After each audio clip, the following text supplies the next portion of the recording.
Think I got him. Bad time. Hiding in that crocodile should be the drive.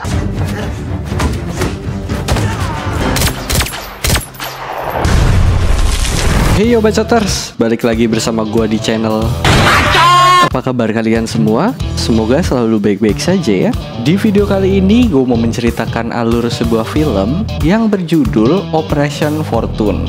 Film bergenre action yang dirilis pada tahun 2023 ini mengisahkan tentang seorang mata-mata bernama Fortune Orson yang diberi misi menghentikan transaksi penjualan senjata berteknologi canggih yang mengancam dunia.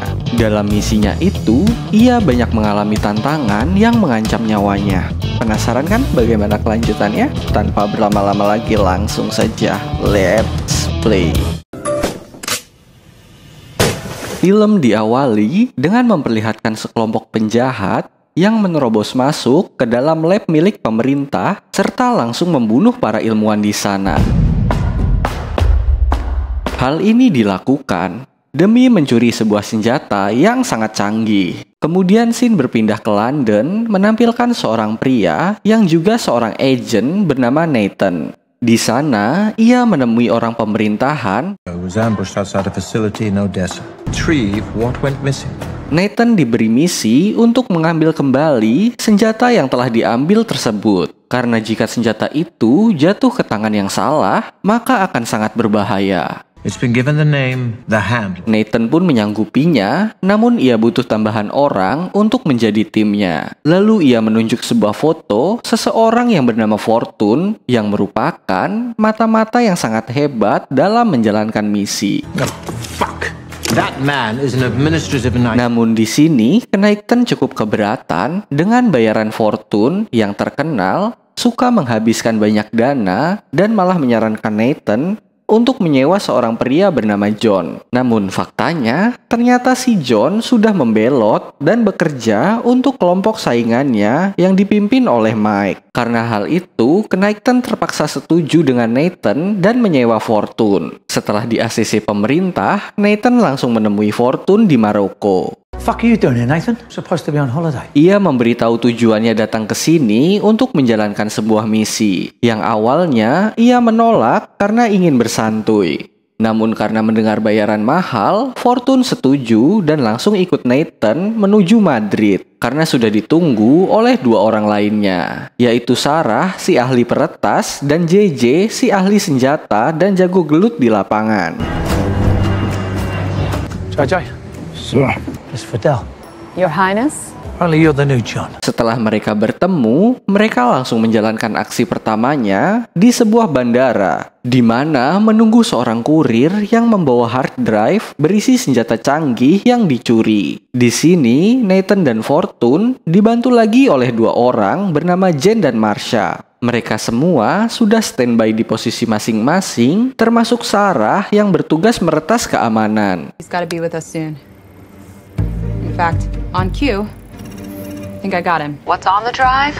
We don't know. Tanpa diketahui Fortune dan Sarah, ada kelompok lain yang menumbangkan Jen dan Marsha karena ingin mengincar si kurir tersebut. Karena mereka juga meretas keamanan di sana. Beruntungnya, Sarah langsung sadar dan memberitahu Fortune. Yang dimana menurut Nathan, kelompok ini adalah kelompok suruhan Mike yang dipimpin oleh John. We're going back live.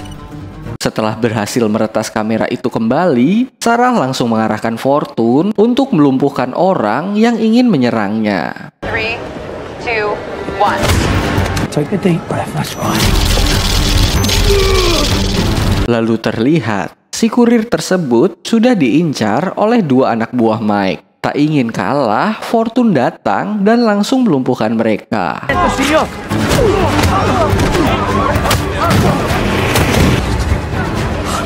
Naasnya, karena sudah aki-aki, ia yang panik akan kejadian tadi langsung terkena serangan jantung dan sekarat. Ia langsung bercerita jika istrinya sedang disekap dan memohon agar diselamatkan. Ia juga berkata jika si pembeli tak mengetahui wajahnya sama sekali, sehingga Fortune bisa memanfaatkan itu dan kurir tersebut meninggal. Di sisi lain, anak buah Mike masih mengejar Fortune dan timnya untuk merebut hard drive tersebut. Di sela waktu yang sempit, Fortune menyalin semua isi dari hard drive tersebut. Dan saat anak buah Mike membuka mobil dan meminta hard drive-nya, Fortune menanggapinya dengan santuy karena ia sudah berhasil mengcopy semua isinya. Nathan, Mike, nice of you to knock. That belonged to me. What do you do to our friend here? You scared him to death, Mike. We're gonna need a shovel. Setelah itu, Nathan memanfaatkan info dari si aki-aki dan menyamar sebagai kurir yang mengantar barang untuk bertemu si pembeli. Dan di lain tempat, Sarah dengan Fortune mengawasi dan dari wajah si pembeli diketahui satu nama, yaitu Ben Harris, yang merupakan seorang pengacara mafia penjual senjata ilegal bernama Simon. Mengetahui nama mafia itu, Fortune menjadi ciut karena sangat mengetahui kehebatannya dalam menjalankan bisnisnya. Namun Sarah justru meyakinkan bahwa ia menemukan peluang dan kelemahannya Simon, di mana Simon sangat menyukai seorang artis bernama Danny Francesco yang bisa mereka manfaatkan. Dan gak pakai lama, mereka OTW Amerika untuk menemui artis tersebut. Setelah sampai, mereka langsung menyamar sebagai agen dan menemui Danny. Fortune yang berbicara dengannya meminta agar ia mau datang ke acara yang dibuat Simon. Di sini, Danny menolak dan tak ingin membantu mereka. Cerdiknya Fortune, ia mengancam Danny dengan mengatakan ia mempunyai video skandal dirinya dengan kakak iparnya. Sungguh ipar adalah maut ini. Nggak mau karirnya hancur, Danny terpaksa setuju dan menuruti semua yang diinginkan Fortune. Mereka pun OTW menuju acara yang digelar oleh Simon. I don't think I could do this. Danny, Nope. Danny. trust yourself. They're only killers. What do you think an agent does? No one acts better than you, Danny. And that is why they're obsessed with you. Tugas Danny hanya mengalihkan perhatian Simon agar Sarah dan Fortune bisa menggali semua informasi yang dibutuhkan. Saat akan mencari informasi, Fortune dan Sarah menyadari kehadiran kelompok Mike yang juga ada di sana. Let me introduce to you the lovely Michaela. Hello, what's your name? Ah, Charlie, Rosewood. Hello, Charlie. You don't look like a business manager. Oh, yeah, well, big book, aren't you? You gonna wash your mouth out. Come on, Danny. Tak ingin kalah lagi, Sarah dengan cepat menaruh sebuah alat penyadap di sebuah ruangan. Di sisi lain, Mamang Fortune seperti biasa gelut bersama anak buah Mike dan berhasil melumpuhkannya. Where'd you get that from?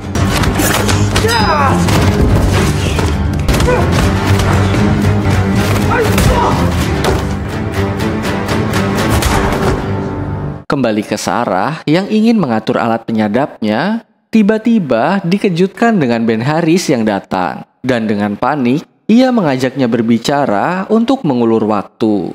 You work in the arts? No, I'm just an enthusiast. Canvas should be a portal. Paradox is that there is beauty in the filth. Yes, sir. Good work. Wrap it up. I'm gonna head back. Setelah beres, ia pun menghampiri Danny yang sedang bersama Simon. Karena sangat senang, di sini Simon mengundang Danny untuk datang ke vilanya yang berada di Turki. Tak lama, datang rekan bisnis Simon yang juga ngefans dengan Danny dan mengajaknya berfoto. Why don't you just crowd around a little tighter? Konyolnya, Simon tergoda dengan Sarah dan memintanya untuk menjadi simpanannya. Namun Sarah tak merespon apa-apa dan bergegas pergi dari acara tersebut. Dari tempat lain, JJ dan Nathan sedang mendengar obrolan Simon dengan teman-temannya yang membicarakan soal senjata canggih tersebut, di mana akan dijual dengan harga yang sangat mahal. Dan fakta lainnya, ternyata Simon bukanlah pusatnya, melainkan hanya sebagai perantara. Keesokan harinya, Nathan dan tim kembali gibah, di mana mereka mencari identitas calon si pembeli. Namun karena tak ada nama spesifik, Fortune memiliki ide untuk mencuri data di rumah temannya Simon. Malam harinya, Fortune sudah ada di rumah teman Simon, dibantu Sarah dan JJ yang mengawasi. Lalu Fortune langsung mengalirkan gas ke dalam rumah itu agar orang-orang di rumahnya pingsan.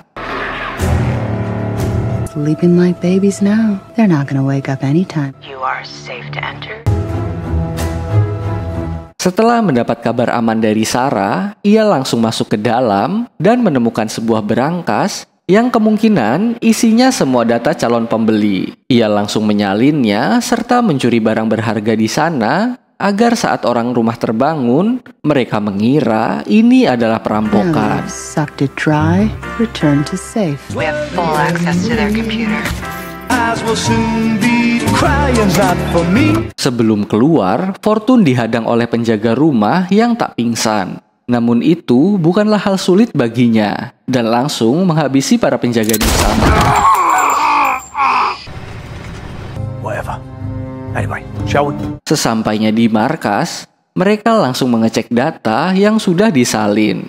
Sialnya, saat dicek, data itu tak berguna karena tak ada yang mereka butuhkan. Lalu dari alat sadap, terdengar suara Simon dan Qasim yang sedang berbicara, di mana Qasim menceritakan rekannya baru terkena perampokan. Sembari mendengar, Sarah juga berhasil meretas lokasi dan identitas milik Qasim, yang dimana ia adalah seorang pejabat pemerintahan Turki. Kemudian Simon dan Qasim membahas pertemuan yang akan mereka adakan untuk membahas suatu rencana. Karena hal itu, Nathan menyuruh Danny, Fortune, serta Sarah untuk ikut bersama Simon ke vilanya di Turki. What we got in Qasim, JJ? Libyan diplomat based all over the world. Seems been greasing palms and burying bodies. Singkat cerita, Danny dan Sarah sampai di villa milik Simon. Ia langsung gembira menyambut kedatangan mereka. Mereka langsung diajak melihat semua mobil yang ia punya. It's nice, isn't it? Present from Elsa, that one. Wait a second, that looks exactly like the car that... Oh yeah, it is. Lovingly restored with my own hand. Melihat Danny tertarik pada salah satu mobilnya, Simon langsung mengajaknya mencoba mobilnya. I imagine my cue to say money doesn't make you happier. Yeah, well, you don't strike me into my tree. Di lain sisi, Sarah seperti biasa mencari informasi. Ia masuk ke ruangan milik Simon dan memeriksa komputernya. Namun sial, ia melihat kamera CCTV di sana yang membuat ia langsung meretas kamera dan memanipulasi tampilannya. Firewall. It's taken me about a minute to perforate it. Done. Di komputer Simon, Sarah menemukan jika Simon hanya mendapatkan senjata biasa dalam perampokan di Ukraina. Dan info ini langsung diteruskan kepada Nathan yang langsung lemes mendengarnya karena berarti mereka salah target. Alright, get out of there and get back as soon as you can. Orson, you there? What is it? Time to come in. We were wrong. Di lain sisi, terlihat Fortune yang santuy melihat Ben Harris dan langsung mengikutinya. Walaupun dia sudah dikabari jika mereka salah orang, ia tetap yakin jika mereka semua terlibat termasuk Simon. Maka dari itu, ia tetap mengikuti Ben untuk mencari informasi. Apesnya, aksi Fortune disadari oleh Ben yang langsung melapor kepada Simon dan meminta bantuan. JJ yang sudah berhasil meretas HP Ben mengabari Fortune jika dirinya harus hati-hati. Kemudian karena nggak sabar, Fortune langsung menghajar pengawal Ben. That's strange. According to the map, it says this way. This way, sir. Ah, amazing. Thank you.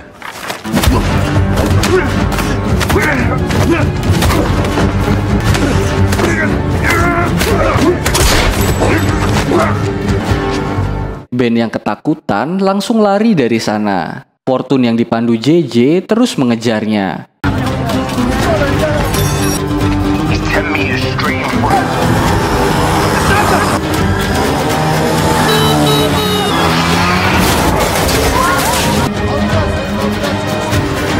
Tapi sayang, Ben berhasil masuk ke sebuah gedung dan mengelabui Fortune. Di dalam lift, Ben melihat ada seseorang yang bisa dimanfaatkan, di mana ia yang sudah tahu disadap langsung memberikan HP-nya kepada orang tersebut. Dan saat menemukan lokasinya, Fortune tak menemukan apapun dan malah melihat sudah ada mayat di sana. Oh, Jesus. What did you do that for? Hold on, I'm just pulling on. That isn't Ben Harris. Dari belakang, Ben yang memanfaatkan Fortune yang lengah langsung menyerangnya. That's Ben Harris. Is he in the back? Yeah, he's in the back. Di dalam markas, mereka mendapatkan kabar dari Knighton di mana Simon dan Ben akan bertransaksi menjual hard drive pada seseorang. Yang berarti orang itulah yang kemungkinan memiliki senjata canggihnya. karena hard drive itu adalah kunci untuk mengaktifkan senjata tersebut. Dari sana, mereka kembali mendapatkan peluang karena antara pembeli dengan Ben Harris tak saling tahu wajahnya. Sehingga Fortune bisa menyamar sebagai Ben dan menemui pembelinya. Dan ia meminta Sarah membuat suaranya menjadi mirip dengan suara Ben. Singkatnya, Sarah berhasil mengubah suaranya sehingga Fortune berhasil mengajak si pembeli bertemu. Kemudian, Fortune dibawa ke suatu tempat untuk melakukan transaksi. Di lain tempat, JJ standby terus mengikuti Fortune dan sudah siap dengan senjatanya. Pada akhirnya, Fortune bertemu dengan si pembeli yang bernama Sergey yang langsung memintanya memasukkan hard drive dan meminta passwordnya kepada Simon. Simon yang mengira itu adalah Ben langsung memberikan password dan transaksi sudah berhasil. Tak lama, para anak buah Simon menyadari ada yang aneh dan mengetahui jika percakapan Simon disadap. Who's hacking in? From within the compound? Check the monitors, show me where. Date? I'm just unconfirming their confirmation. Karena Sarah sudah berhasil meretas dan menggagalkan transaksi Simon dengan pembeli, langsung pergi bersama Danny dari villa itu. Kembali ke Fortune yang ternyata wajahnya dikenali oleh salah seorang anak buah di sana karena pernah memergokinya saat mendatangi rumah Alex. Saat Fortune ingin dihabisi, JJ yang sudah standby langsung menembak mereka semua. Dan momen tembak-tembak dor-dor pun terjadi.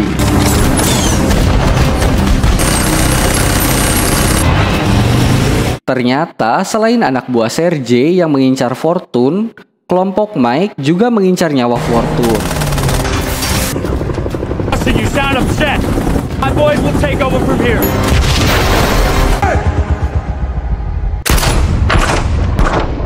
Mike berhasil membunuh Sergey dan membawa senjata canggih tersebut serta menyuruh anak buahnya menghabisi Fortune juga. Yes, boss. Kill Austin. Namun tak semudah itu karena JJ lebih dulu menghabisi mereka dari jauh. Dan setelah itu, mereka berdua langsung meninggalkan tempat itu. Aksi Sarah dan Danny yang diketahui oleh Simon membuatnya geram dan menyuruh anak buahnya memburu serta membunuh mereka berdua. Aksi kejar-kejaran mobil epik pun terjadi.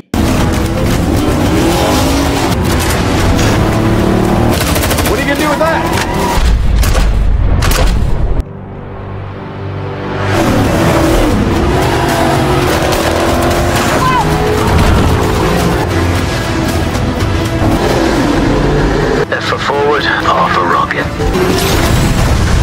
Beruntungnya, dengan helikopter, Fortune dan JJ berhasil menyelamatkan mereka berdua. Di lain tempat, ternyata Nathan menggali informasi pemerintah mana yang membayar Mike. Namun ternyata Mike tidak bekerja untuk siapapun, yang berarti senjata itu akan ia gunakan untuk kepentingannya sendiri. Lalu, Fortune mempunyai ide di mana ia ingin bekerja sama dengan Simon untuk mengambil senjata itu. Do we still think we can maybe make a deal? Orson, Fortune. You can keep your commission, Gregory. Yang pada akhirnya, setelah dirayu, Simon pun sepakat dan memberitahu jika pembeli dari senjata itu adalah orang yang memang bekerja sama dengan Mike, di mana senjata itu akan mereka gunakan untuk menghancurkan bank dunia dan membuat semua mata uang dunia hancur kecuali emas. Dan dua orang pembeli senjata itu sudah lama menimbun emas, yang dimana jika itu terjadi, maka mereka akan menjadi kaya berkali-kali lipat. Singkatnya, pada malam hari, rencana pertama yaitu Simon dan Danny mendatangi markas si pembeli yang dimana Mike juga ada di sana. Kemudian, Simon mencoba mengalihkan perhatian dengan mengajak mereka semua gibah agar Fortune dan JJ bisa membantai semua pasukan Mike di luar. And we are back. Blocked. See more ahead. I'll say 1 o'clock. How are you clear? Di tengah santainya mengobrol, Simon mencoba mengungkapkan kemarahannya kepada dua orang pembeli yang batal menjadi rekan bisnisnya. Sehingga ia menunjukkan apa akibatnya mempermainkannya. Dan Wait, there's more.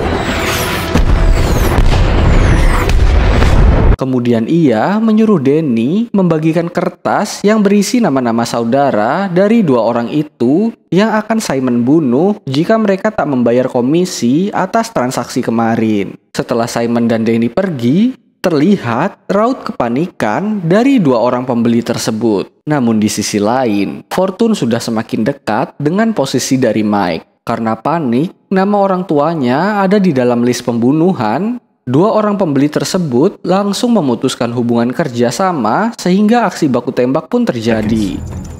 They're doing the transfer now. And you don't need them anymore. Kembali ke Fortune yang masih sibuk bergelut dengan para penjaga di sana.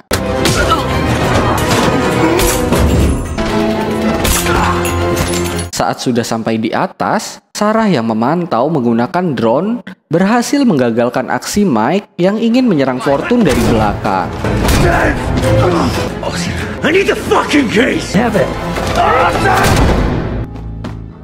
Lalu setelah mengalahkan Mike, akhirnya senjata itu berhasil mereka rebut kembali. Dan ia dijemput oleh Sarah dan JJ yang mengatakan jika Nathan sudah lebih dulu pergi ke Doha untuk melakukan urusan yang penting. Singkatnya, Fortune dan yang lainnya menyusul Nathan ke Doha untuk memberikan senjatanya, di mana ia sangat senang dengan keberhasilan timnya. Belum sempat santuy, si Nathan langsung berkata jika ia mempunyai misi baru yang langsung ditolak oleh mereka karena mereka ingin istirahat sejenak dari dunia pergelutan ini. Dan film pun selesai. Oke, sekian untuk video kali ini. Tekan like dan subscribe untuk membantu channel ini terus berkembang. Tulis di kolom komentar untuk request video-video selanjutnya. And see you next video.